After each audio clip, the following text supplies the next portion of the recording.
Chapter 7. Jehovah then said to Moses, "See, I have made you like God to Pharaoh, and Aaron your own brother will become your prophet.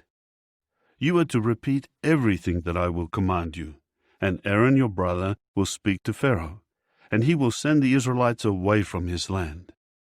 As for me, I will allow Pharaoh's heart to become obstinate, and I will multiply my signs and my miracles in the land of Egypt. But Pharaoh will not listen to you, and I will lay my hand upon Egypt and bring my multitudes, my people, the Israelites, out of the land of Egypt with great judgments. And the Egyptians will certainly know that I am Jehovah, when I stretch out my hand against Egypt and bring the Israelites out from among them." Moses and Aaron did what Jehovah had commanded them. They did just so. Moses was 80 years old, and Aaron was 83 years old when they spoke to Pharaoh. Jehovah now said to Moses and Aaron, "If Pharaoh says to you, 'Perform a miracle,' then tell Aaron, 'Take your rod and throw it down before Pharaoh. It will become a big snake.'" So Moses and Aaron went into Pharaoh and did exactly as Jehovah had commanded. Aaron threw his rod down before Pharaoh and his servants, and it became a big snake. However, Pharaoh summoned the wise men and the sorcerers, and the magic-practicing priests of Egypt also did the same thing with their magic. Each one threw down his rod, and they became big snakes. But Aaron's rod swallowed up their rods. Still, Pharaoh's heart became obstinate, and he did not listen to them, just as Jehovah had said. Then Jehovah said to Moses, "Pharaoh's heart is unresponsive. He has refused to send the people away. Go to Pharaoh in the morning. Look, he is going out to the water.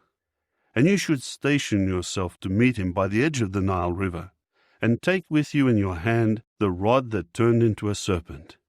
And you must say to him, 'Jehovah, the God of the Hebrews, has sent me to you. And he says, Send my people away, so that they may serve me in the wilderness. But you have not obeyed until now.' This is what Jehovah says, 'By this you will know that I am Jehovah. Here I am striking the water that is in the Nile River with the rod that is in my hand, and it will turn into blood. And the fish that are in the Nile will die, and the Nile will stink, and the Egyptians will find it impossible to drink water from the Nile.' Then Jehovah said to Moses, 'Say to Aaron, Take your rod and stretch out your hand over the waters of Egypt, over its rivers, over its canals, over its marshes, and over all its reservoirs, that they may become blood. There will be blood in all the land of Egypt, even in the wooden and stone containers.' Immediately Moses and Aaron did just as Jehovah had commanded. He lifted up the rod and struck the water that was in the Nile River before the eyes of Pharaoh and his servants, and all the water that was in the river was turned into blood. And the fish that were in the river died, and the river began to stink, and the Egyptians were unable to drink water from the Nile, and there was blood throughout the land of Egypt. Nevertheless, the magic-practicing priests of Egypt did the same thing with their secret arts, so that Pharaoh's heart continued to be obstinate, and he did not listen to them, just as Jehovah had said. Then Pharaoh returned to his house, and he did not take this to heart either.